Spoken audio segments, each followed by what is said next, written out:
con ellas, ¿de qué manera? Sabiamente.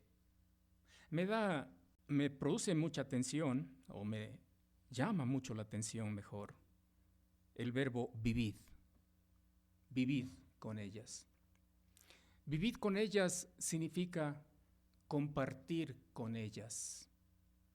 Significa invertir tiempo con ellas. Vivid con ellas. Y esto es bueno mencionarlo en nuestra sociedad, porque hay tanta presión desde muchas áreas que cada vez el tiempo que los esposos tenemos que pasar con nuestras esposas se va reduciendo drásticamente. El trabajo, las responsabilidades sociales, aún la iglesia, es lo que va restando tiempo a nosotros como esposos, y en algún momento nos encontramos en que no estamos viviendo con nuestras esposas. Sí, estamos bajo el mismo techo, eso es un hecho, pero no estamos viviendo con ellas, porque en algunos casos los esposos llegan a ser perfectos extraños en una casa. Salen temprano a la mañana, pasan todo el día afuera, llegan tarde a la noche, rendidos de cansancio. Lo único que necesitan es un bocado de comida, ir a la cama, dormir, para el siguiente día repetir la misma rutina. No están viviendo con ellas. Una responsabilidad de nosotros esposos es vivir con ellas. Un consejo muy sabio que alguien me dio alguna vez es: cada día separa un poco de tiempo para estar a solas con ella. No digo en la cama, en la intimidad. Estoy refiriéndome a sentarse en un lugar tranquilo en casa para hablar con ella, para dialogar con ella, para preguntarle cómo está, cómo se siente, cómo fue su día. Esposos están haciendo eso con sus esposas. Están invirtiendo alguna parte del tiempo cada día para estar junto a ellas, para hablar con ellas. Uno de los problemas más serios que llevan a los matrimonios a un desastre es la falta de comunicación. Sí, estamos presentes en la casa, pero no estamos comunicándonos. La comunicación es simplemente cosas que no comparte emociones, solamente compartimos hechos, cosas que son de rutina, pero no cosas que son profundas del corazón, cosas que tienen que ver con mis emociones. Con eso no compartimos. Pero la palabra de Dios dice: maridos, vivid con ellas sabiamente. Sabe que se necesita de mucha sabiduría para vivir bien con una esposa. Toda esposa es un caso de estudio, y no por algo malo, ¿no? Son un caso de estudio porque son tan extraordinarias que se necesita toda una vida para poder entenderlas bien. Y no es por culpa de ellas.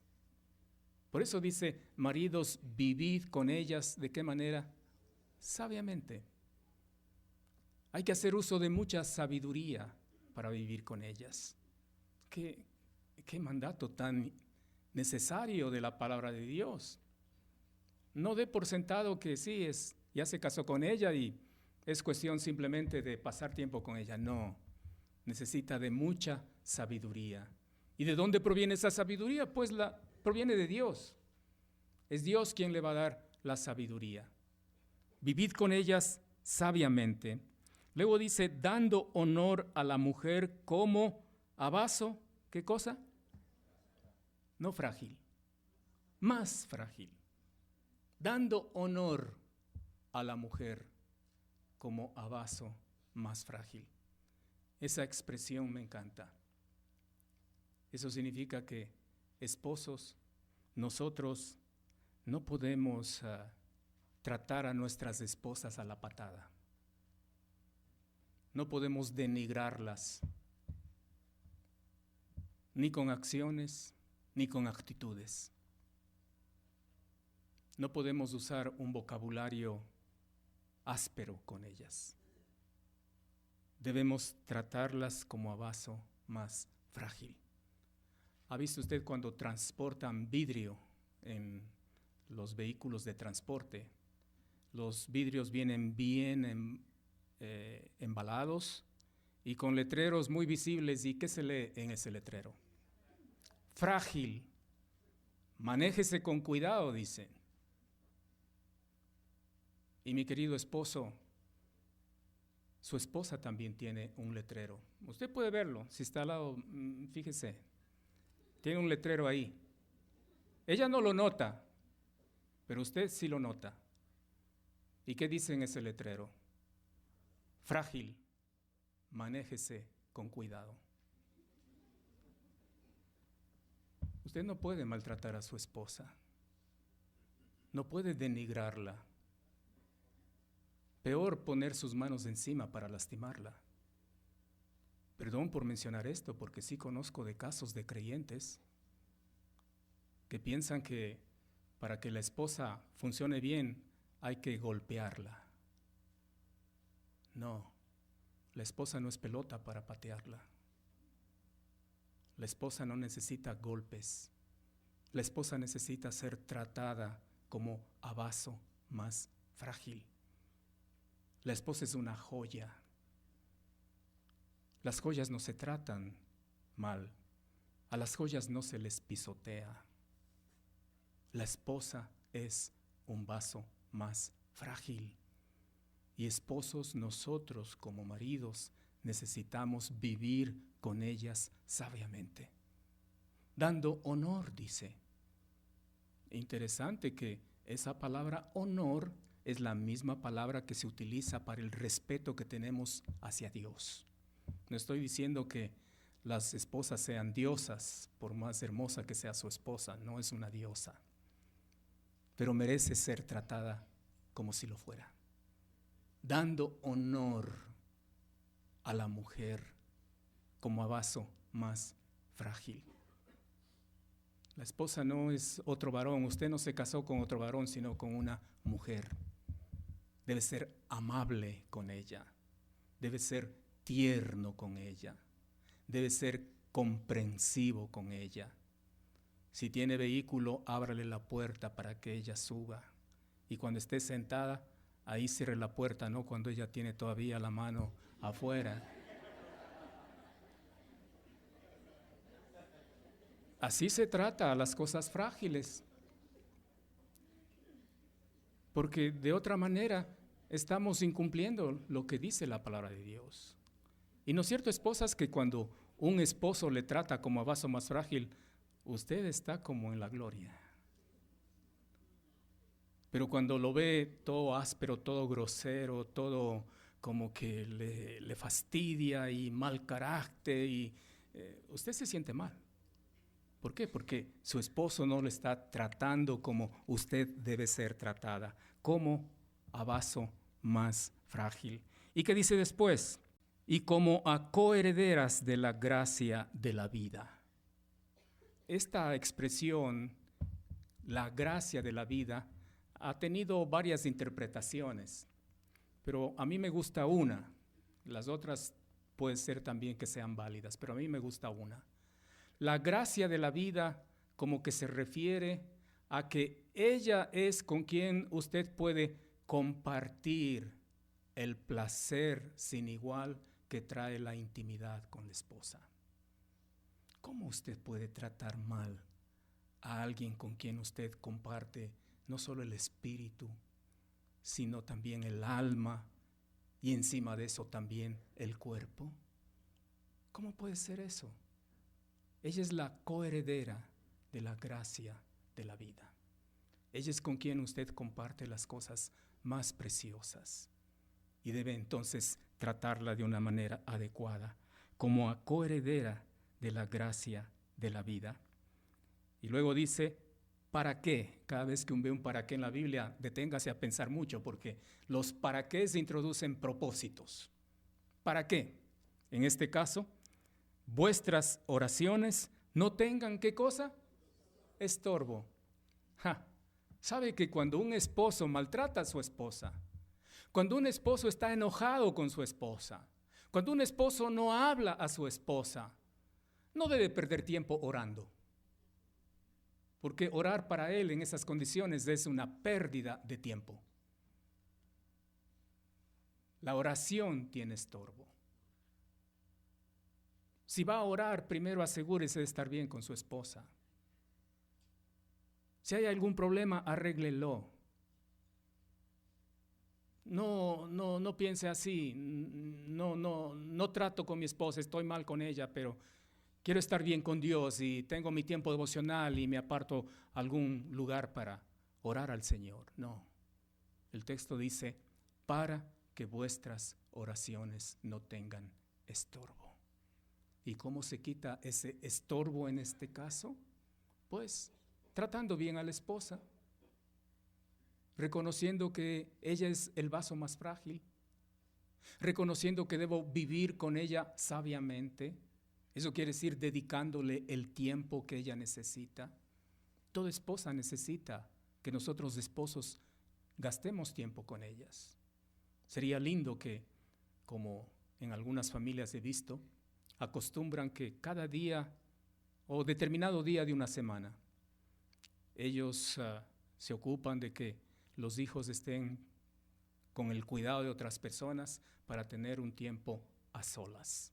Y no para la intimidad, sino simplemente para que puedan dialogar y compartir cosas del corazón, cosas profundas. Entonces, el marido debe, ¿qué cosa? Vivir sabiamente con su esposa. Maridos, ¿están viviendo sabiamente con su esposa? Esposa, usted que está aquí presente, ¿diría que su marido está viviendo sabiamente con usted? No me responda.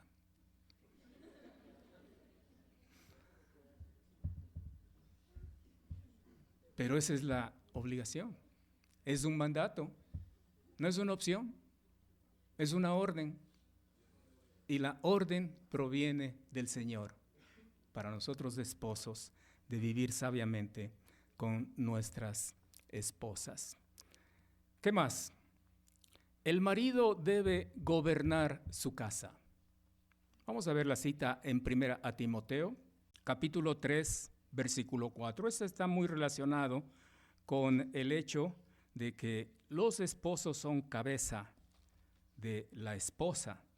Y ser cabeza de la esposa tiene que ver también con que el esposo gobierna la casa. Mire lo que dice 1 Timoteo capítulo 3, versículo 4.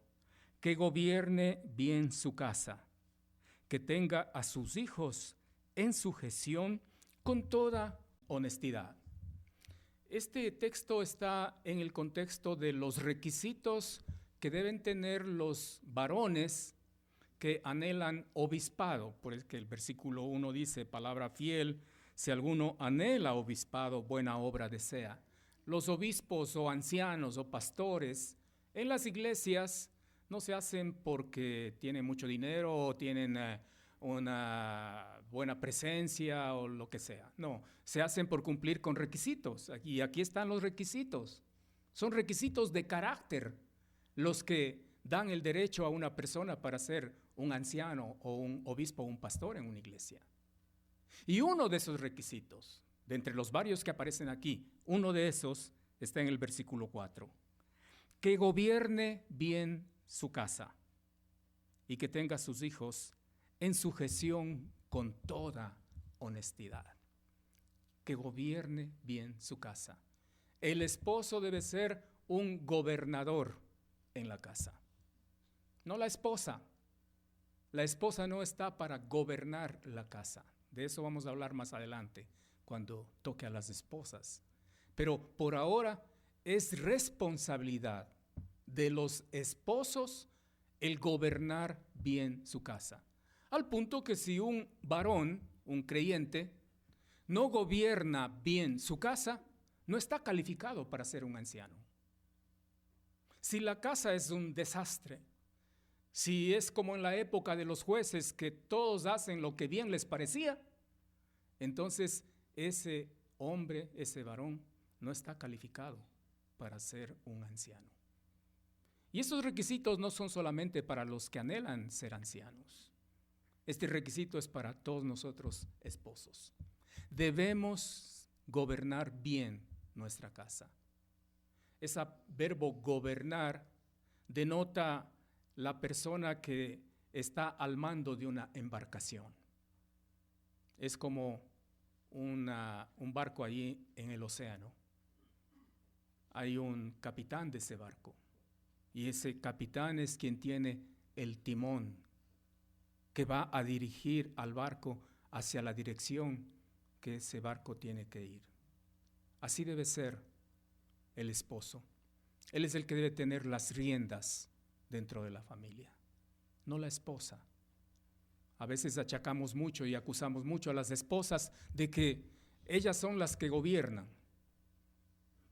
pero a veces ellas toman esa responsabilidad porque son los esposos los que se han desentendido de gobernar a la familia.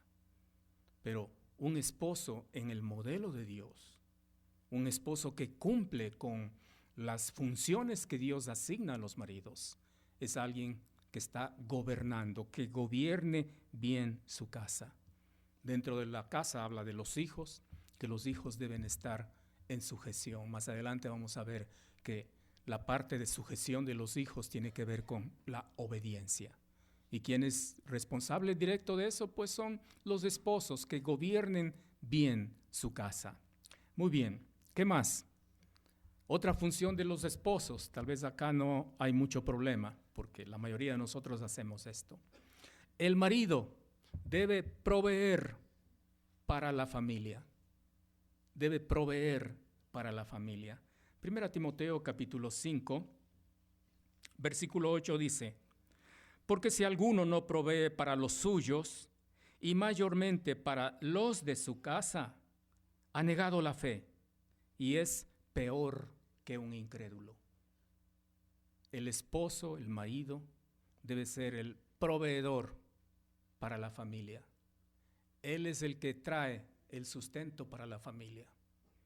Como decimos en mi país, él es el que pone el pan en la mesa, el sustentador de la familia.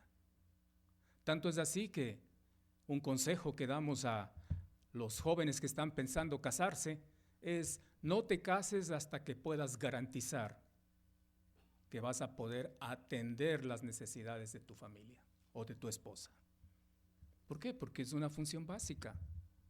El sustento de la familia no es responsabilidad directa de una esposa, es responsabilidad directa de un esposo. Y con esto no estoy condenando esposas que trabajan fuera de casa para traer sustento al hogar. Cuando hablemos de las esposas vamos a tocar ese tema. Pero el directamente responsable de la provisión en una familia es el esposo. Y es necesario que nosotros esposos tengamos claro eso. Porque de otra manera estamos haciendo algo contrariamente, algo muy contrario a la palabra del Señor. Porque la palabra del Señor es clara cuando dice que si no estamos proveyendo para nuestra familia, hemos negado la fe. Y somos, ¿qué cosa? Peor que un incrédulo, dice. Porque aún los que no conocen al Señor, los incrédulos, ellos tienen claro en su mente que son ellos quienes deben sustentar económicamente para satisfacer las necesidades de la familia. ¿Cuánto más nosotros que somos creyentes? Debemos hacer todo lo posible por proveer para las necesidades de la familia.